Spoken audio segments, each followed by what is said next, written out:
I'm a ghost. I died 2 hours ago.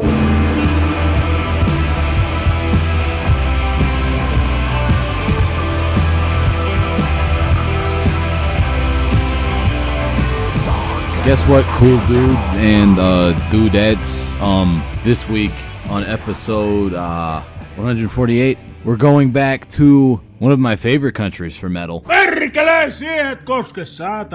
Oh, fug, it's Finland. Finland is one of the best places for metal because, one, they have the most metal bands per capita of any country in the entire world. But two, they're always really wacky. You are the most dangerous man I've ever met, and you're wacky. Like, it's hardly ever just...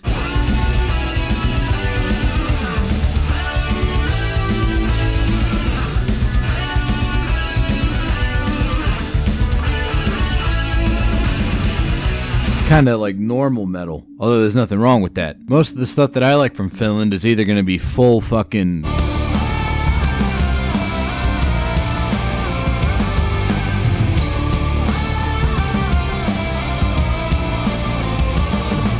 or else it's all...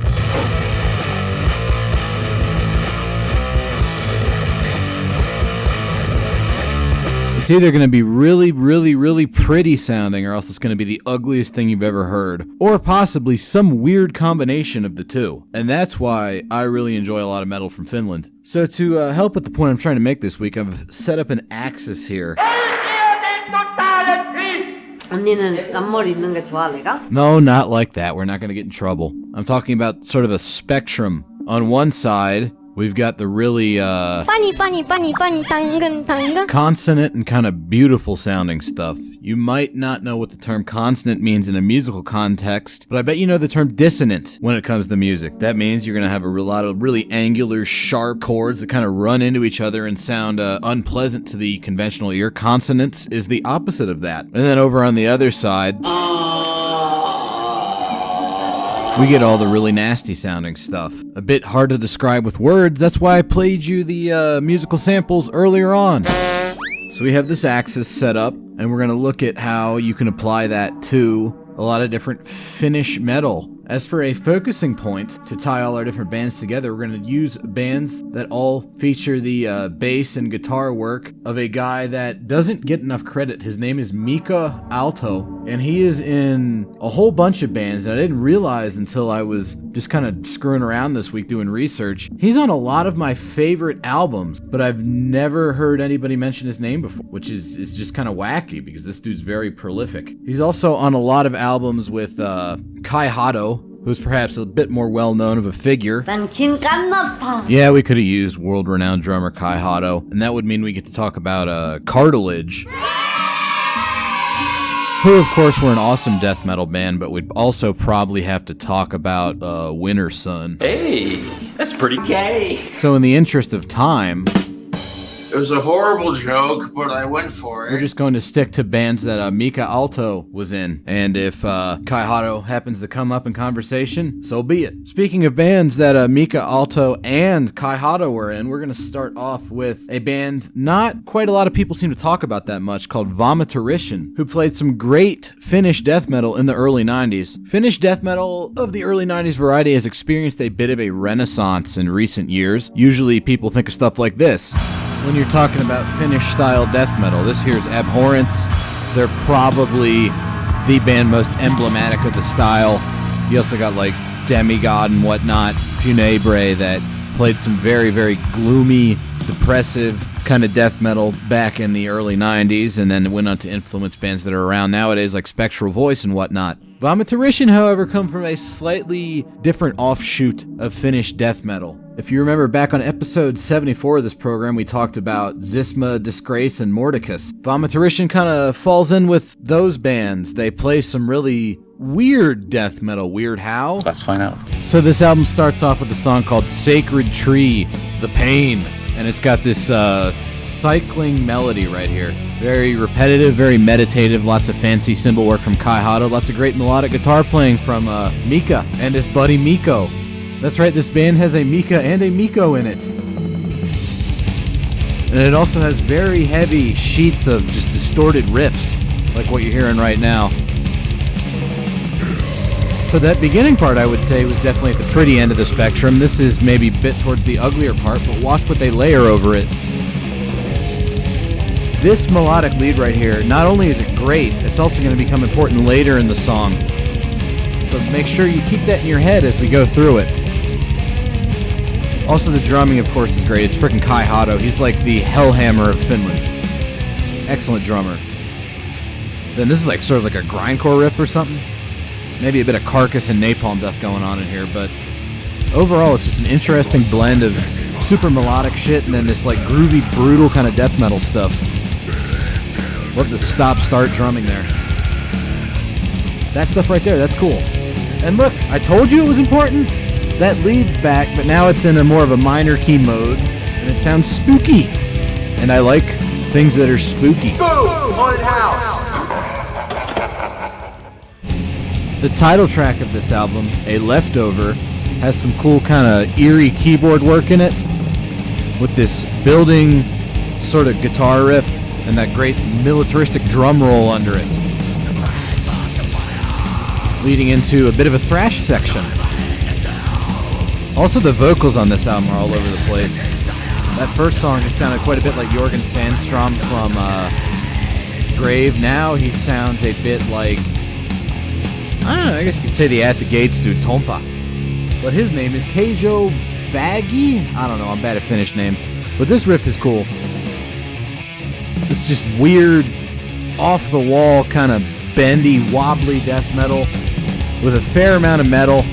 The somewhat jazz-influenced drums definitely give it a unique quality. And you can hear hints of grindcore, I would say, like this.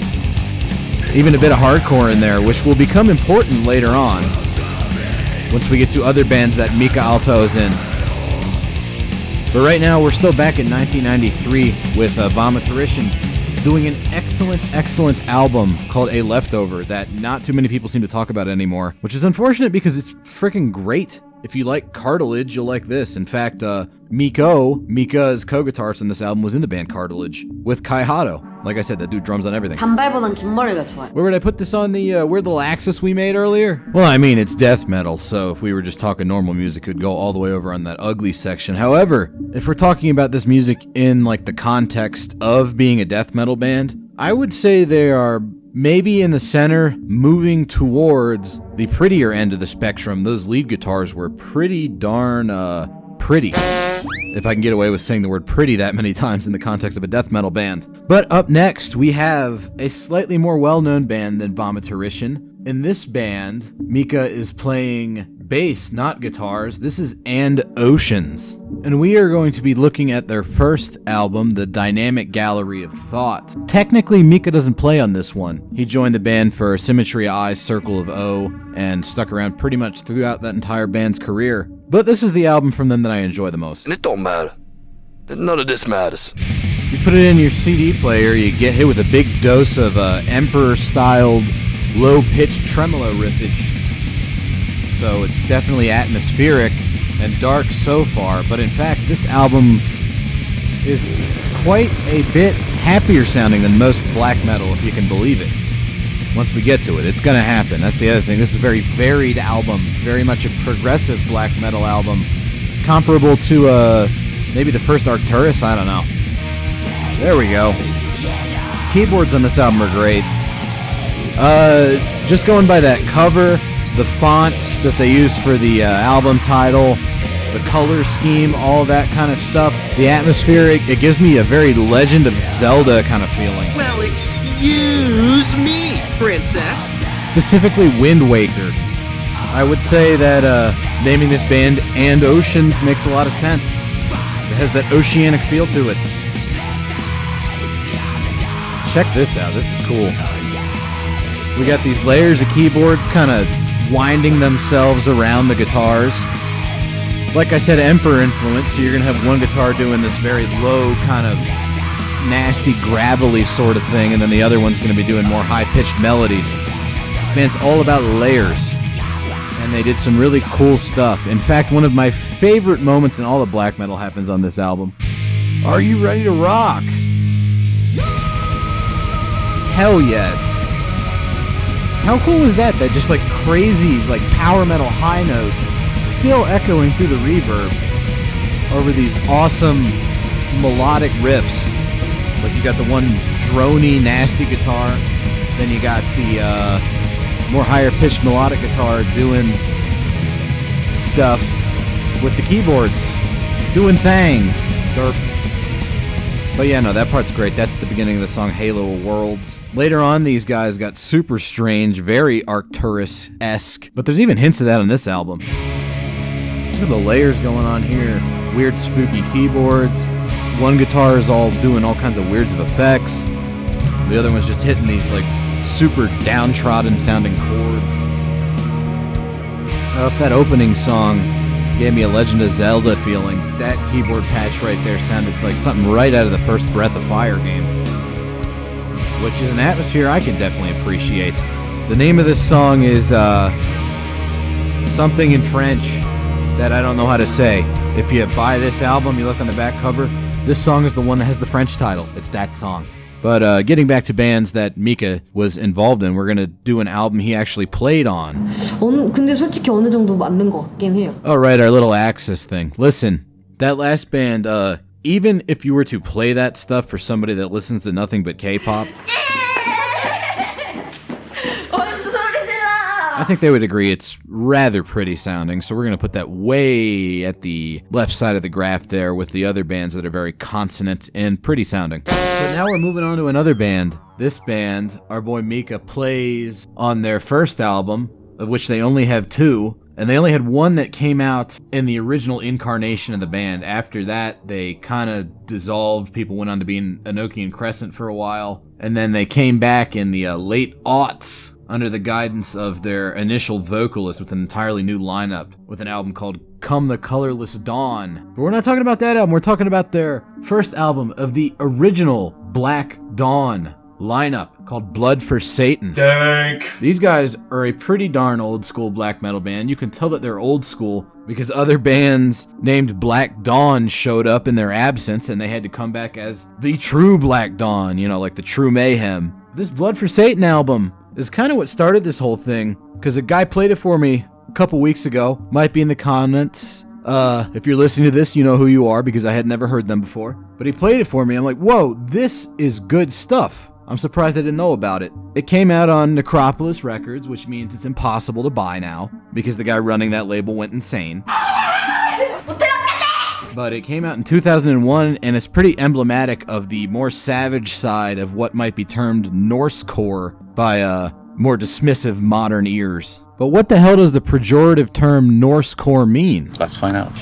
Essentially, that's an insulting term the Greybeards use to accuse black metal of using too many grindcore techniques, such as intense blast beats and ultra-primitive riffs, but with a higher degree of technicality than would be expected for the genre. I, however, have no problem with this, if it's done well, in this case. Like, obviously, some later Marduk albums can be examples of how that particular genre blend can go wrong. These guys do it right, because it is very primitive pairs of riffs, but despite being all intensity all the time, it never gets boring. I also really like how aggressively synthetic this album sounds. Super digital guitar tone that actually really fits the soulless and dark nature of this music. It's almost kind of industrial sounding. And in fact, multiple members of this band have their kind of lineup contribution listed as like guitar/samples, drum/samples, vocal/samples, that kind of thing. So there is an industrial undercurrent to this album. Oh, that's nasty and dissonant. Diminished chords giving way to more blasting. So yeah, I would definitely say we are firmly within the ugly side of our little Finnish black metal, death metal, whatever metal axis. And it is on that side of the axis we will conclude this episode, because we're going to be talking about Mika's main band, Mika Aalto's probably most famous band, the one band out of these that he's still with today. This is Rotten Sound, who are a grindcore band, specifically a fairly original sounding grindcore band if you don't like other grindcore, but you're into death metal and anything else you've heard on the prior portions of this program, you might dig these guys. They're somewhat comparable to Nazem in that they started out sounding very Scandinavian death metal-y, but just with more of a grindcore way of writing songs. And then as their career went on, they kind of developed their own way of doing things. In the case of Nazem, that meant incorporating a lot more melody than would normally be seen in a grindcore band. With Rotten Sound, well, we'll see what they did. Here's the first song on their second album entitled Drain. And there's a heavy focus on groove. Definitely quite a bit of hardcore going on here. The drums are actually Kai Hato back. So another Kai Hato, Mika Aalto collaboration. And I really dig this album. I love that buzzy guitar tone. I love how primitive and yet catchy these songs are. This is one of my go-to grindcore bands. Also like the different kind of vocal styles they use. Up next, Selling stolen meat, eh? we get to Murder Works, which is substantially more nasty sounding than their first and second albums. This third one here, it's all buzzing, all blasting all the time. Nasty, gnarly grindcore. But it's still catchy and all the songs manage to stand out. Great drumming again from Kai Hato as always. But yeah, this is Mika's band and he did a good job with it. Let's see what goes on later in their career. Wanna buy some trout? This here, probably my favorite Rotten Sound album. This one's called Cursed. And this one, you might notice something going on with the guitar tone there. Especially when we get the leads in here. There's a whole lot of death metal in this. That solo sounds like something Mika Anderson would have done on the first Dismember album. And there's also even more groove. In fact, a lot of these songs feel more like early Entombed, just with all of the fat trimmed off. Instead, we're left with these like super short, super aggressive bursts of groove riffs bookended by nasty sections of blasting. And I love it. I saw somebody talking about this album once on the internet, saying, wow, these guys should open for Nails.